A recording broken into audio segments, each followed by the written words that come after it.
চ্যানেলে তোমাদের সবাইকে জানাই স্বাগত। আজ আমি তোমাদের নবম শ্রেণীর ভূগোল বইয়ের প্রথম অধ্যায় দ্বিতীয় অধ্যায়ের প্রশ্ন তোমাদের আমি দেব। বড় প্রশ্ন ছোট প্রশ্ন সবই দেব। তাহলে বড় প্রশ্নে তোমাদের কি বলেছে, বলছে প্রথম অধ্যায় থেকে পৃথিবীর গোলাকারকৃত প্রত্যক্ষর প্রমাণ কি। পরের প্রশ্ন, মহাশূন্য থেকে মানে এটা অথবা দিয়ে মহাশূন্য থেকে পৃথিবীর আকৃতি কেমন দেখায়। 2, অন্তস্থ গ্রহ ও বহিস্থ গ্রহের মধ্যে পার্থক্য লেখো। 3, গ্রহ ও উপগ্রহের মধ্যে পার্থক্য লেখো। 4, জিওড বলতে কী বোঝো। 5, পৃথিবীর সর্বোচ্চ ও সর্বনিম্ন স্থানগুলি কি কি। আর 6 কি, জিপিএস কি। একের দাগের প্রশ্ন বলছে পৃথিবীর আকৃতি অভিগত গোলাকার। 2, মানে আকৃতি কেমন, অভিগত গোলাকার। এটা তোমাদের আমি উত্তর সমেতে দিয়েছি। 2 দাগে ভারতীয় বিজ্ঞানী কে ছিলেন, আর্যভট্ট। 3, বৃহস্পতির উপগ্রহের সংখ্যা কটি, 67টি।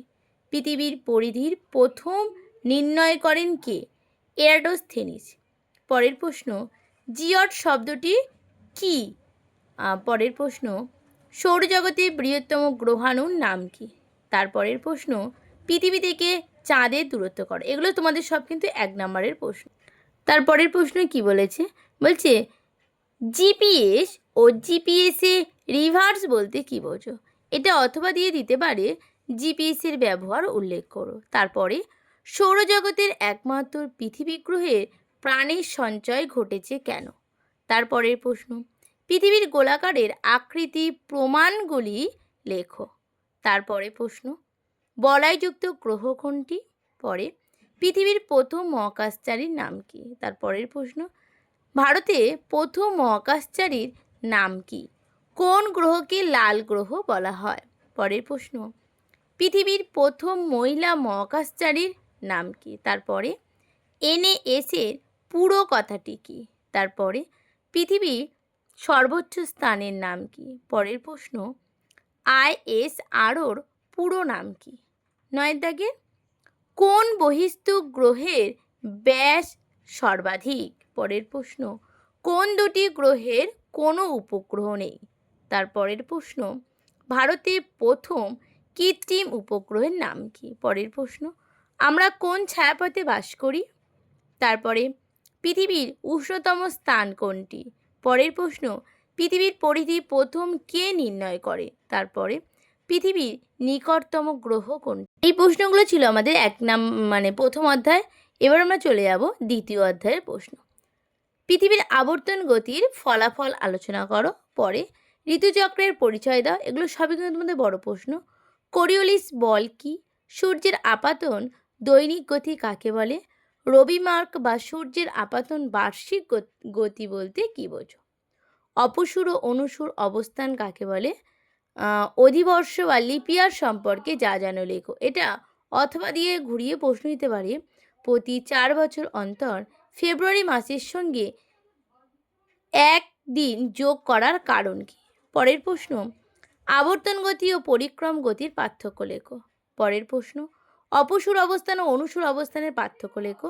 পরের প্রশ্ন, নিশির সূর্যের দেশ বা মধ্য সূর্যের দেশ টিকা হিসেবে দিতে পারে। আগেরগুলো ছিল তোমাদের বড় প্রশ্ন, এটা এবার 1 নম্বরের প্রশ্ন। দ্বিতীয় অধ্যায়ে কোন দেশকে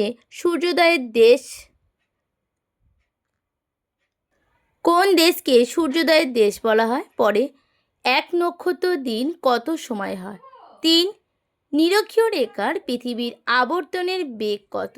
4, সূর্য স্থির ও পৃথিবী গতিশীলের কথা কে প্রমাণ করেছেন। 5, আধুনিক জ্যোতিষবিদ্যার জনক কাকে বলা হয়। 6, পৃথিবী থেকে সূর্যের গড় দূরত্ব কত।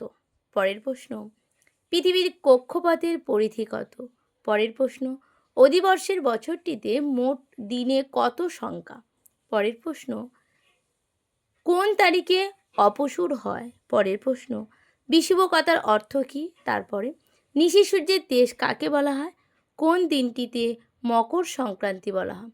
এই তোমাদের প্রথম আর দ্বিতীয় অধ্যায় সাজেশন ভিত্তিক প্রশ্ন।